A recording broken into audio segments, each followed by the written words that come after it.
Olá, estudantes! Sou Andresa Magalhães, professora de História. A aula que nós vamos falar hoje, debater um pouquinho, é sobre a Conjuração Mineira e a Conjuração Baiana, que são dois fatores que vieram de problemas políticos e econômicos, na colonização. Ao longo do século XVIII, observamos o desenvolvimento de diversas situações de conflito envolvendo os colonos brasileiros e a administração metropolitana. Nesta época, a ampliação dos impostos, o rigor da fiscalização decorrente da exploração aurífera e a decadência do açúcar foram alguns dos motivos da ocorrência dessas revoltas. Para alguns, isso indica o desenvolvimento que contribuiu para o processo de independência do Brasil. Mesmo parecendo plausível, devemos assinalar que o reconhecimento de um processo se torna um tanto quanto complicado ao analisar a natureza e as diferenças que marcaram cada uma dessas rebeliões na colônia. Entre outros casos, podemos notar que a contraposição entre a Inconfidência Mineira, de 1789, e a Conjuração Baiana, de 1798, oferece dados que vão contra a ideia de um processo em desenvolvimento. Assim, como a grande parte das nossas revoltas coloniais, as revoltas mineira e baiana, foram alimentadas por membros da elite insatisfeitos com a ação metropolitana em cada uma dessas regiões.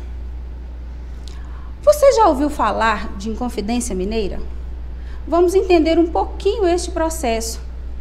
O que foi a Inconfidência Mineira ou Conjuração Mineira? Foi um movimento de caráter separatista que surgiu no ano de 1789, na então capitania de Minas Gerais. Os portugueses dominavam com autoritarismo e cobrança excessiva de impostos. Por isso, a ideia do grupo frente ao movimento era conquistar a liberdade definitiva e implantar o sistema de governo republicano em nosso país. No final do século XVIII, o Brasil, que ainda era colônia de Portugal, sofria com os exageros políticos e com as altas taxas de impostos. Era um período de grande extração de ouro, principalmente na capitania de Minas Gerais.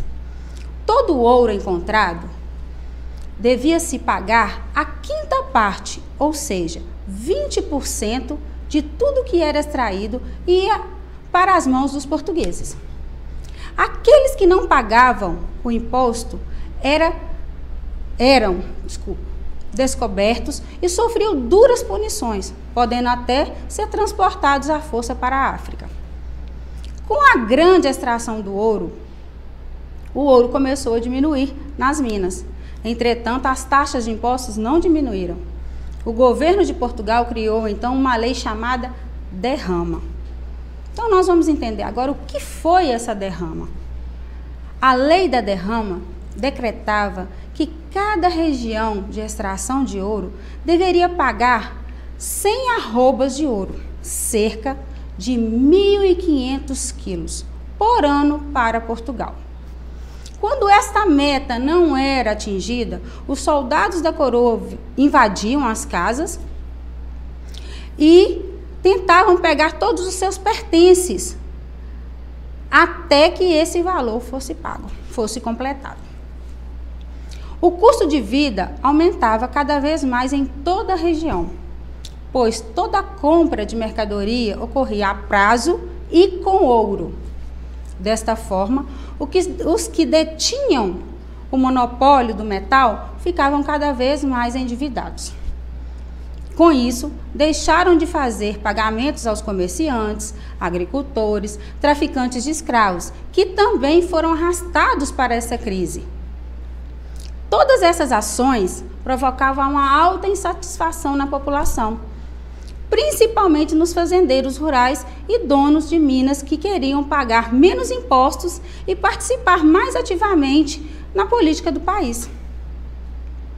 Alguns intelectuais, fazendeiros, militares, donos de minas, considerados a elite brasileira sob a influência dos ideais de liberdade que viviam do iluminismo europeu, se juntaram para procurar uma resolução definitiva para a situação. Conquistar a independência de Minas Gerais. Vamos entender um pouco mais sobre essa Conjuração Mineira. Quais foram seus objetivos? Obter a independência de Minas Gerais em relação a Portugal e a implantação de uma república. Acabar com o monopólio de mercado, liberar e favorecer a implantação da manufatura em Minas. Também temos os Inconfidentes, líderes da Inconfidência Mineira, que eram liderados pelo Joaquim da Silva Xavier, popularmente conhecido por Tiradentes, também formado por Tomás Antônio Gonzaga, Cláudio Manuel da Costa e proprietário de Minas, Inácio de Alvarenga e o padre Rolim. Esses são os Inconfidentes. Teve outros, mas esses foram que marcaram, né, que deram início a essa Inconfidência. Como falamos no início, também vamos entender um pouco sobre a Conjuração Baiana, também chamada de Inconfidência Baiana. Foi um momento de caráter separatista, ocorrido no ano de 1798, na então capitania da Bahia. Este movimento ficou conhecido também como a Revolta dos Alfaiates, pois a grande maioria dos membros que participaram desta revolta, exerciam essa profissão. Diferente da Inconfidência Mineira, ocorrida em 1789. O movimento baiano possuía um caráter popular, sendo imposto, em sua maioria, por escravos, negros livres, mulatos, brancos, pobres, né, uma classe minoritária, mestiço, que exerciam as mais diferentes profissões, como alfaiates, como sapateiros, pedreiros, entre outras ocupações. Em 1763, a capital do Brasil foi transferida para o Rio de Janeiro. Com tal mudança, Salvador, a antiga capital, sofreu com a diminuição dos recursos designados à cidade. Juntamente, o aumento das taxas de impostos e as exigências pioraram radicalmente as condições de vida da população local. Com isso, a população de Salvador começou a sofrer com a falta de certos mantimentos, que, consequentemente, elevaram os preços dos produtos e alimentos fundamentais para a sobrevivência de que estavam disponíveis. A população estava cada vez mais inconformada. Além disso, o povo também não estava satisfeito com o governo de Portugal. E a ideia do Brasil de se tornar independente ganhava cada dia mais força na população.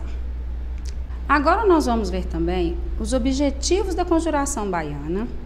E os principais objetivos da Conjuração eram o fim do pacto colonial com Portugal, tornar o Brasil um país independente, implantação de um regime republicano, liberdade comercial no mercado interno e externo.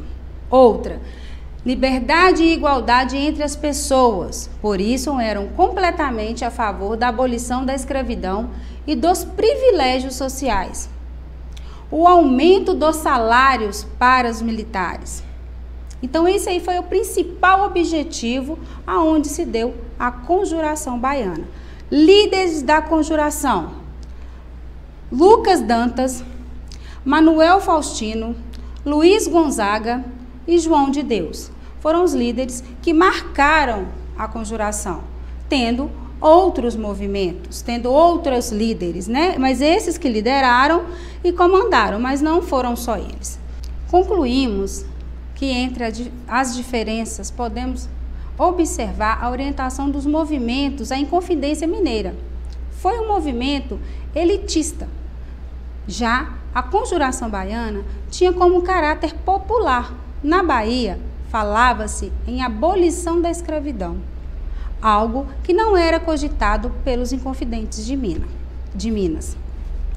Como vamos entender isso? Minas Gerais, eles não queriam essa abolição, porque eles dependiam unicamente dessa mão de obra. E a mão de obra escrava era uma mão de obra muito barata. Então, para isso, eles não queriam essa abolição. Essa abolição, ela veio dar mais ênfase à Bahia, pois lá muitos escravos já estavam se tornando livres. Então, com isso, eles queriam. A Inconfidência Baiana e a Mineira, ela tem dois aspectos principais, que são a questão a economia, a população está economicamente prejudicada, a política centralizada, né, o monopólio. Então, eles pediam essa importação de produtos, não ficasse só interno, então eles queriam esse ir e vir de mercadorias. Então, a conjuração mineira e baiana tinha os pontos que eles se juntavam, mas também tinham aspectos de grandes diferenças. Com isso, faz com que a nossa, igual podemos ver na figura, aqui a revolta dos conjurados baianos. Então, aqui eles querendo ação, mãos para cima, um grito de liberdade, né? um querer de liberdade. Nós, em Minas, já vivenciamos a liberdade até mesmo na nossa bandeira. E até nos dias atuais continua nós querendo este grito de liberdade, querendo essa voz, né? Então, aqui nós vamos concluir essa aula. Bons estudos. E para acessar a nossa plataforma SMED-GV, aponte a câmera do seu celular na imagem que aparece no canto da tela. Se inscreva no nosso canal do YouTube, SMED-GV.